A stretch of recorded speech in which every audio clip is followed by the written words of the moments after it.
Okay, try this on. No infrastructure, no roads, no bridges, no tunnels, no pipelines, probably no renewable fuel constructions, okay? No windmills. Anyway, probably no construction in my lifetime, all because of a crazy left-wing woke climate NEPA regulations. Really quite remarkable. Joining us now, Wyoming Senator John Barrasso, ranking member on the Energy and Natural Resource Committee, probably knows more about the NEPA and the interaction of new construction and new building than anybody on the planet. So, Senator Barrasso, let me ask you, were you surprised? I mean, here's President Biden out on the campaign trail, proudly talking about his infrastructure bill, and here's his own people in the White House putting up new NEPA regs that violated the infrastructure bill and will destroy infrastructure. Were you surprised at that? Well, you got it right at the beginning of the show, Larry, when you said the president needs to ditch his woke advisors. Instead, yes, earlier this week, he turned over the keys to the economy to these individuals who are the environmental extremists. Mm-hmm. And that's the situation we find ourselves in now. It's going to make inflation worse. It's going to make energy prices go higher because they're going to stop everything with these new regulations that came out. Roads, bridges, highways, as well as oil and gas developments. So it's going to make things worse for the American people. I've been traveling all around the state of Wyoming these last 2 weeks, Larry. People here are furious. We're looking at a 40-year high of inflation. We are trying to get energy production increased so we can get energy prices down. And yet this administration is wrapping us up in more red tape, making it harder for Americans to produce affordable American energy. You know, Senator Barrasso, it's just interesting. We covered this last night.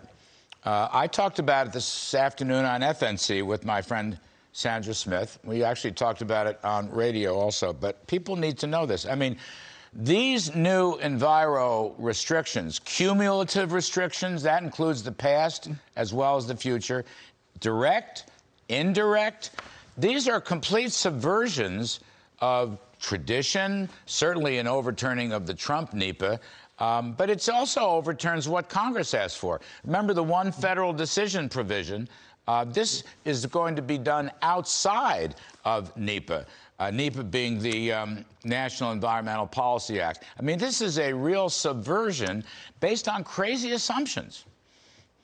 I see it exactly the same way you do, Larry. Remember, the president is heading to Seattle because tomorrow is Earth Day. Oh, and right. He wants to proclaim himself as the savior of the planet Earth at a time that he is destroying America's economy.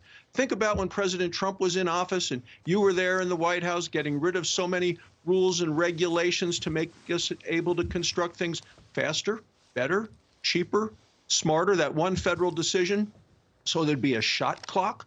Well, Joe Biden is reversing all of those things. And what's worse is they said this is just part one. They're going to come out with even more restrictive red tape later in the year. And you add to this his climate czar, John Kerry, yesterday on television talking about they're not going to allow more production of American oil and gas. And, you know, when he says it with such smug superiority, like the rest of us are just, you know, bad people. We're just not smart enough to figure it all out. The American people are very disturbed with the direction of this country. They feel the president isn't up to the job.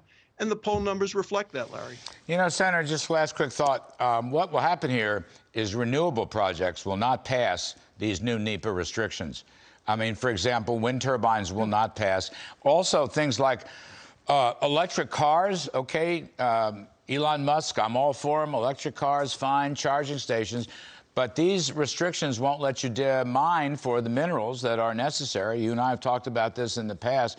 So you'll get nothing. I mean, there may not be any new construction again in my lifetime. I mean, seriously.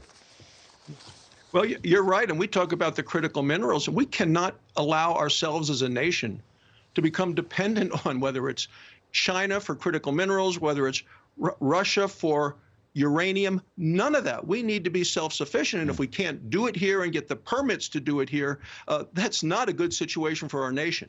Senator John Barrasso, thank you, sir. We appreciate it.